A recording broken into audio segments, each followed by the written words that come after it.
Я как маркетолог убеждена, то, что отношения в 21 веке — это маркетинг. Поэтому сегодня, как женщина и как маркетолог, я хочу разобраться, что же такое тарелочница, что это за маркетинг 21 века в любви, кто кому должен и кто должен заплатить за ваш несчастный салат. Ставьте лайки, начну со своего мнения, а потом разберу то, что происходит в мире.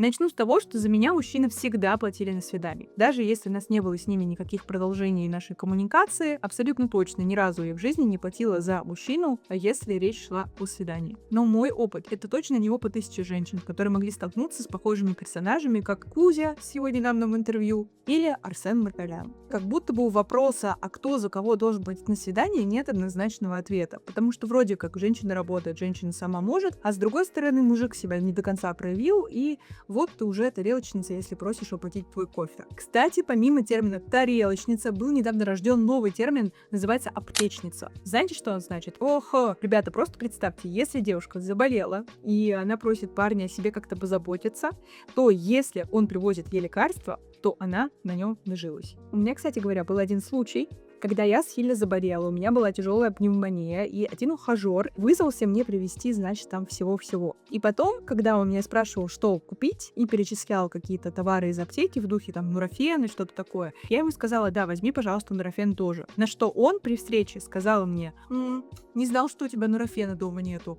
Блин, чувак, а если он просто закончился? Ну, короче, мужики могут странно на это реагировать, но я могу вам сказать, что женщины тоже хороши. Потому что вот это вот противостояние двух миров, оно не просто так появилось. Я не могу точно сказать, что появилась раньше курица или яйцо, но я точно знаю очень много женщин, которые выставляют целый список мужчинам, прежде чем с ними встретиться. Такси оплатить туда-обратно бизнес-классом, только в дорогой ресторан, цветы, подарки. Такое ощущение, что женщины, обжегшись не один раз на своих неудачных отношениях, стали настолько, знаете, закрытыми и выстраивают такие большие заборы, что мужчинам кажется, что они просто хотят на них нажиться. Безусловно, не все такие зайки и лапочки. Безусловно, очень много женщин используют мужчин. Но скажите мне, пожалуйста, а если женщина готовит мужчине ужин, он что, тоже тарелочник? Давайте быстренько пробежимся по маркетингу тарелочниц и перейдем дальше к разбору этой непростой темы. Итак, тарелочница — это женщина, которая использует мужиков, чтобы поесть. Ну, не только чтобы поесть, чтобы куда-нибудь слетать, либо получить какой-нибудь прикольный подарок. На мой взгляд, тарелочница — это такой токсичный маркетинг, потому что вокруг него очень много мемов, которые унижают женщин, либо унижают мужчин. Там нету ничего нейтрального, там нет ничего позитивного. Именно поэтому это так быстро разлетается. Всегда весь негатив в социальных сетях разлетается в целом супер быстро. Особенно если идет речь про деньги и про отношения. Почему это стало триггером? Потому что женщины начали просить наконец-то к себе хорошего, уважительного отношения, а мужчины стали возмущаться в ответ на выставленные границы. Ну, посудите сами. У мужчин довольно частое поведение после первого свидания намекать на отработку этого ужина в горизонтальном положении. Естественно, никого это такой расклад событий не устраивает,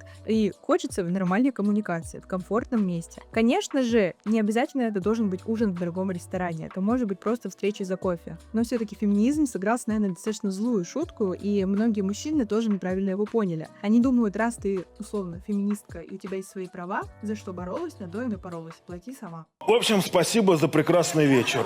И тогда возникает логичный вопрос, почему мужчина, который требует секса за бургер, он не называется каким-нибудь тарелочником, почему это приклеилось только к женщинам? Потому что в медиапространстве сначала у нас появились женские коучи, которые рассказывали, как вытянуть из мужика побольше денег, а вслед за этим появились персонажи в духе Арсена Маркаряна, которые рассказывают, какие женщины дуры. Вообще, если у меня день, я не довел женщину до слез, он пропал зря. Но помним, что параллельно с женскими коучами были пикаперы. Поэтому это палка о двух концах. Тут нету начала и не будет конца, к сожалению. Почему это все триггерит? Смотрите, мы живем в капиталистическом обществе, в котором каждый хочет для себя получить намного больше выгоды, чем он отдает. К сожалению, на мой взгляд, самая большая ошибка, которая разрушает любые отношения, это эгоизм. С одной стороны или со второй стороны. Так вот, если встречаются два таких эгоиста, знаете, есть такой анекдот. Третий из пикапер с тарелочницей. Ничего хорошего из этого вообще не получается. А в большинстве своем люди сейчас скатываются именно к таким базовым примитивным настройкам.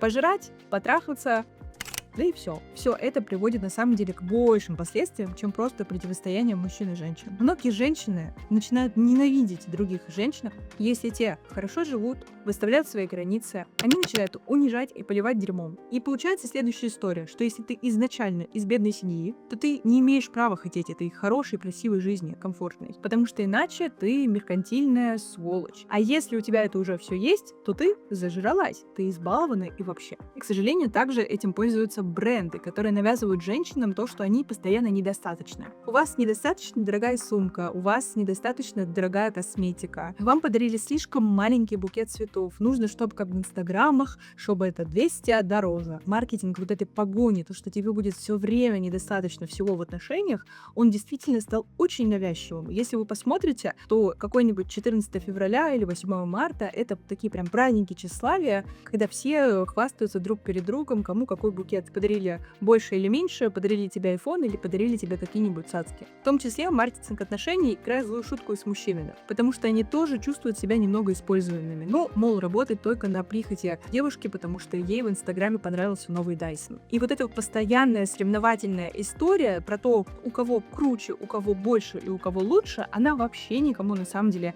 качества и любви в отношения не добавляет. Отношения — это сделка в 21 веке. Только мужчины забыли, что теперь свою цену не только они могут называть, но и женщины тоже. У меня недавно был такой период в жизни, когда я была свободна, и я ходила тоже по свиданкам. И насколько по-разному от мужчины это, исходило, да. То есть у меня был ухажер, который через неделю, то есть у нас было 2-3 встречи, он мне сказал, ты знаешь, как-то уже секса бы хотелось, иначе мне скучно становится. Мужику было 39 лет. Я думаю, господи, иди отнеси свои яйца к маме. У меня у самой есть пример бывших подружек, которые говорили мне, что я, некрасиво себя веду, когда заявляю о том, что хотела бы, чтобы меня там мужчина обеспечивал, помогал, обкащал и вообще всячески меня поощрял. Я много чего готова в ответ дать, но при этом, при всем, мои стандарты, они именно такие в отношениях. Я не хочу несчастливых отношений для себя. И вот несколько моих бывших подружек, которые очень хотели, чтобы у них были такие же отношения, но таких отношений у них не было. У них были отношения вот эти 50 на 50, и вот это все. Они постоянно мне ныли про то, что у них, очень плохие отношения в этом смысле слова. Они хотели бы так же. Но потом они резко переметнулись на другую сторону экрана и начали говорить в духе: я не такуся. Вы знаете, я вот не вижу ничего такого в том, чтобы мужчина за меня платил. Офф-топ. Моя самая главная мысль. Главное, чтобы всех все устраивало. Если вам комфортно в таких отношениях, где есть 50 на 50, супер. Если вам комфортно в отношениях, где вас обеспечивают полностью, супер. Главное, чтобы было все честно и прозрачно. И на самом деле тарелочницы, если они, грубо говоря, выставляют вам список перед свиданием, они поступают с вами честно. Они сразу заявляют то, чего они хотят. Вы можете на это либо согласиться, либо не согласиться. Меркантильно это? Да. И, на мой взгляд, это чересчур. Все-таки живое общение должно быть приоритетно. Но они могут делать так, как им нравится. Это не значит, что вы должны вступать в отношения с такими женщинами. Мне 19 лет. Я живу как хочу. Ну и давайте под конец я немножко подушню и добью у вас историю про ценности и воспитания. Я недавно наткнулась на ролик, где девушку парень пригласил в бар и решил не платить за ее напитки, потому что она сказала, что дальше им не по пути. И мужики старые, которые сидели вокруг нее, сказали, чтобы она от него бежала, не смела платить за свой напиток. Один из мужчин закрыл свой счет. История про что? Люди раньше не делали такой большой акцент на материальные ценности. И, конечно, я не могу сказать, что есть какой-то процент успешности в отношениях в 80-е, в 90-е или в наши времена. Но согласитесь сами, статистика развода говорит сама за себя. Статистика ушедших отцов, которые не хотят нести ответственность, говорит сама за себя. И, конечно, в нашем социальном обществе мы все равно остаемся на наших позициях. То, что женщина — это женщина, мужчина — это мужчина. Природу никуда не деть. Зарплаты женщин до сих пор ниже, чем у мужчин. Я очень хочу почитать ваши истории неудачных свиданий. Поэтому пишите ваши самые кринжовые истории в комментарии. Я думаю, что это будет интересно почитать абсолютно всем. И мужчинам, и женщинам, и особенно мне. И подписывайтесь на мой канал, потому что здесь все про маркетинг и бренды.